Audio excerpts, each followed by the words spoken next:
Hey guys, so today I'll be sharing with you how I actually use the writing template that I just shared on my last video and how I would actually answer or form my response for a CELPIP task 1, which is writing an email.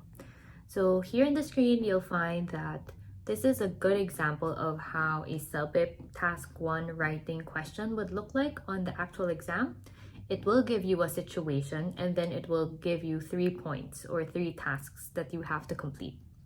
So specifically for this example that I got from Google, it's saying the situation is you and your family visit the local shopping mall every week. However, it has become more and more difficult to find a parking spot recently, and you would want to let the shopping mall manager know about this problem.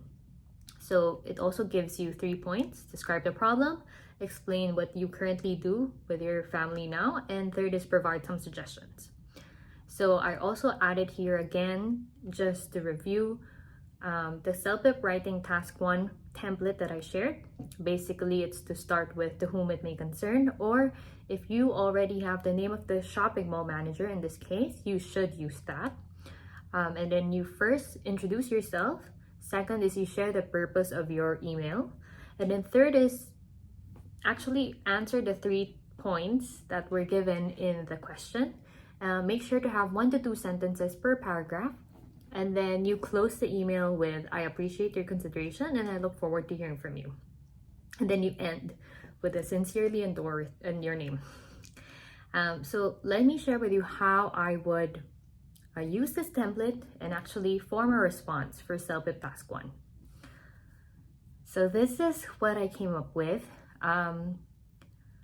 So basically the template is there. To whom it may concern, kind regards, I hope you take time to look into these problems, is there. But I wanted to focus on the actual content of what I wrote. So first I introduced myself. I said, "This is Dorothy, an avid patron of the Shepherd Young Mall located at a random address.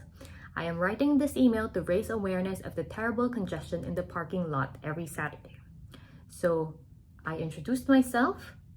I gave details about the mall to show that I actually know the mall. And then I also shared the purpose of my writing, which is to raise awareness of the terrible congestion in the parking lot every Saturday. Okay. So I was able to fulfill 2 of the criteria of my templates. Okay. And then I proceed with the next 3 tasks, which were already given in the problem. So I just had to expand it. So the first task was actually to describe the problem you are having with the mall's parking. So a sample of this would be, "The current parking situation is unacceptable. Whenever my family visits, we see motorcycles parking on supposedly car parking slots, and the construction in B2 literally takes up more than half of the available parking spaces." So guys, this is all like a fake story. It doesn't have to be real. You just have to input the details to make the task believable, okay? And then the second task is explain what you and your family have to do in order to visit the shopping mall now. So again, I had to come up with a story about it in 1 to 2 sentences, explaining our current situation, and our current situation is it takes more than 45 minutes for us to find a slot. And we usually end up going out of the mall parking to hunt for available parking spaces outside the mall vicinity. This makes our trip very unenjoyable. Instead of enjoying our Saturday errands together, we feel stressed and anxious every time we know we need to visit the mall. And then last, the third point is provide some suggestions for how the mall manager can solve this problem.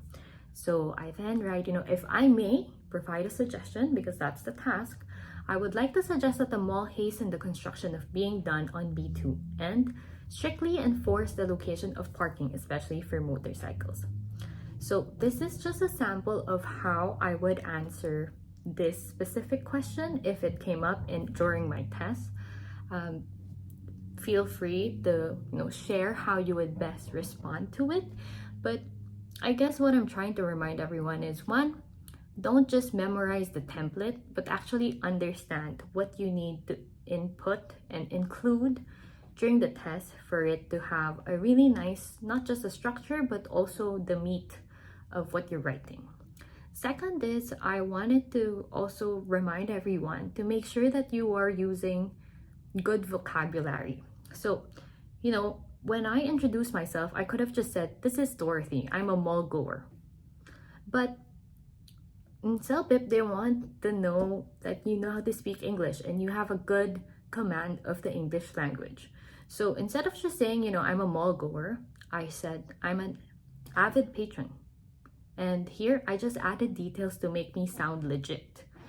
I called out the mall, which doesn't really exist. I gave an address, which also I don't know if it exists. Okay, so another way or how you can expand your vocabulary is like, for example, it's about bad traffic in the parking. But instead of saying bad traffic, I put terrible congestion. So again, it means the same, but if you use deeper words, then it will show the examiner that you actually have a good command of the English language. And I guess the last reminder is just to make sure that everything fits into the word count requirement. This one specifically from start to end is at 181 words, which is well in between the 150 to 200 requirement for CELPIP. Yeah, so those are my reminders for CELPIP Task 1. Hopefully that helps. Let me know if you guys have any questions. I'd be happy to answer them. Good luck.